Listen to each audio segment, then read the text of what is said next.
is another level. The only reason you keep saying there isn't is you feel so exhausted about where you are. But life, the universe, or God is just testing you because there is another level. If this is good, giant jump to excellence, good, poor to good to excellence. There's a level where all your dreams are realized. There's a level that you've always dreamed about. It is real. It has not gone away. But it takes that extra burst when you think there's nothing left. There's no way. You've tried everything 10 million times and you keep going. It's almost like God is saying, if you keep hitting this wall enough times, I will see that you will not stop, that you are filled with that level of determination, faith, and courage, and then the door opens and you get to that next level. But what most people don't know is the next level is just 2 millimeters above. And it's called outstanding, ladies and gentlemen, outstanding.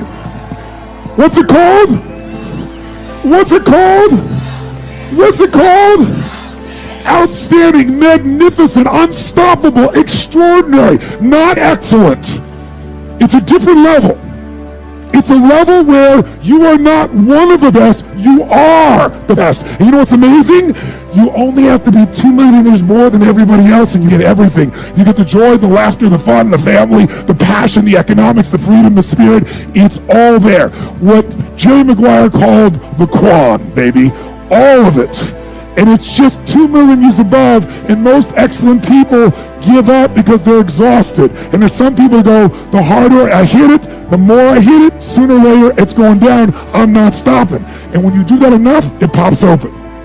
I would like to know when you're in that moment failing, and you have to keep going, what do you say to yourself? What if?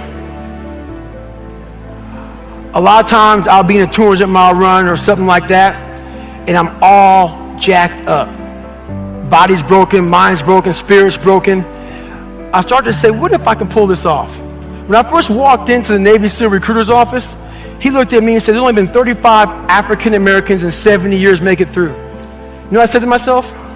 What if I can be the 36th? It's the what if I can pull off a miracle. What if I can become someone that no one thinks I can be? And just me talking about that, I have the hair going up on my arms because it makes me just like, what if I can be that guy that people who call nigger and this and that, and now I'm speaking at Tom Ferry's event. It's hard changing your life. It was hard when just over 3 years ago in the Penobscot building in Detroit, Michigan, where I was operating my business, and I fell on some hard times, and I was sleeping in my office. It was hard coming into the lobby, and the security said, excuse me, Mr. Brown, can we see you for a moment? And I said, yes, and I walked up to the counter, and he gave me an envelope. And he said, would you mind reading it here? And I opened the envelope, and the envelope was from management that said, this is an office tower. It's not a hotel.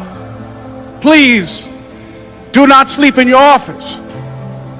And I said, excuse me, sir. I said, I just work long hours in creating my business. I'm an entrepreneur. And right now things are bad for me, but they're not going to be this way always. And I just asked for the opportunity to continue to operate like I'm doing. I'm not trying to make this my home. And it was hard coming through the lobby. And sometimes they would laugh. There's a guy talking about becoming successful. And look at him. He's bathing in the bathroom upstairs on the 21st floor. He sleeps on the floor. Him and 2 other dreamers up there. Look at him. It was hard, ladies and gentlemen, coming to speak to people. And I was facing financial difficulties in my own life. I was behind on my bills and my dreams, and I'm saying to them, you can live your dream. It was hard, ladies and gentlemen. It was very difficult to pick myself up each day believing that I could do it. There were times that I doubted myself. I said, God, why is this happening to me? I'm just trying to take care of my children and my mother. I'm not trying to steal or rob from anybody. Why did this have to happen to me? It was very hard. And here's what I want to say to you. For those of you that have experienced some hardships, don't give up on your dream. No one could have convinced me by holding on, by continuing to push forward, by continuing to run toward my dream, that one day I would have my own talk show. It's a long shot, ladies and gentlemen, from Liberty City, an abandoned building on a floor, never knowing my mother or father. It's a long shot. Being here with you today in this dome in Atlanta, it's a long shot. No college training, labeled educable, mentally retarded, but I kept running toward my dream. Here's the concept of the book. You know, as we talked about the power broke and the fact that I wanted to get people to realize, stop using the fact that you don't have money as an excuse. I understand everybody else in the world tells you you need money to make money, all that other kind of stuff. Yep. And I want to give people the mentality of, all right, listen, I need to do this myself, and I need to use my Slack resources or the resources that are right in front of me to get where I want to go. So now, after a lot of people have responded to that book really well, and at first I thought they were going to hear power broke. I don't want to be reminded of me being broke, or I don't want to hear when Damon was broke. They responded to really, in a really amazing way. They started to ask, well, what are the techniques? You know, I mean, now I have the mentality. What are techniques that you do every single day? And why are you more successful than this person, or this person more successful than this person? We all have the same 24 hours in a day. Mm-hmm. So that's when I created this new one, Rise and Grind. And the theory is that, listen, every day we're going to rise. If we're not going to rise, we're dead, right? That's your defense. You're just rising, right? Yeah, sure. But your grind is your offense. And I've studied, I believe, I've studied dozens of subjects, but I put about 16 subjects in this new book, and they range from everywhere from award-winning actress Catherine Zeta-Jones to Carlos Santana, to our crazy friend Gary Vee, to a young man named Kyle Maynard who was born with no arms and no legs, and Army crawled Mount Kilimanjaro. I'm sure you know him as well. To various other people. Brian.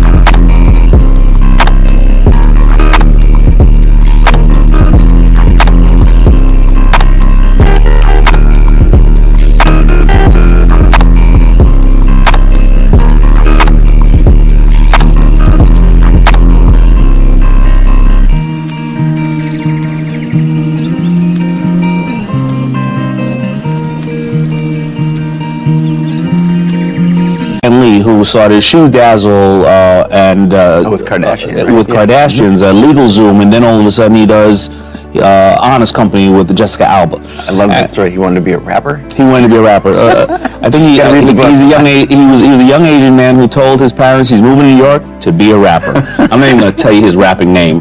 I'll let you read the book. I asked them all the same questions, and then some different ones. What do you do the first 90 minutes of your day? What do you do the last 90 minutes of your day?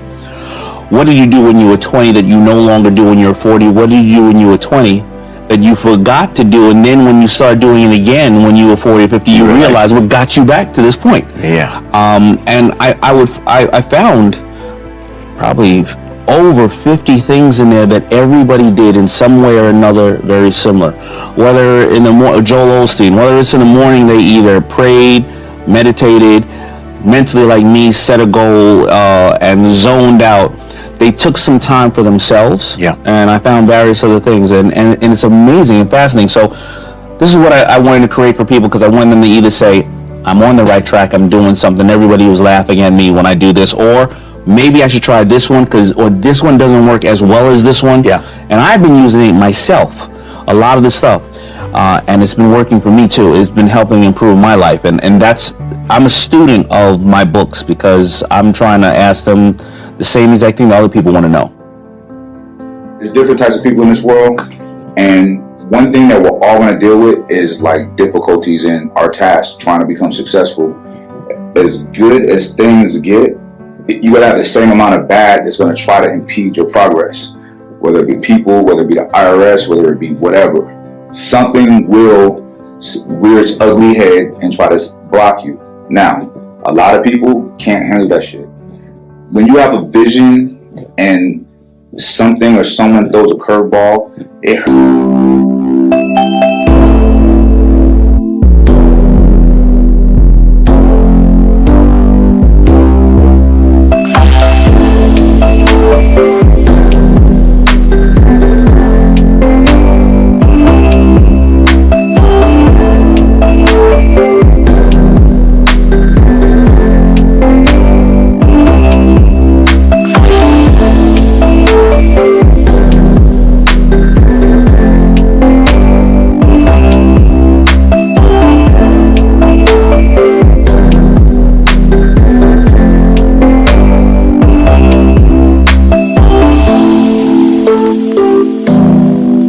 It stings, right?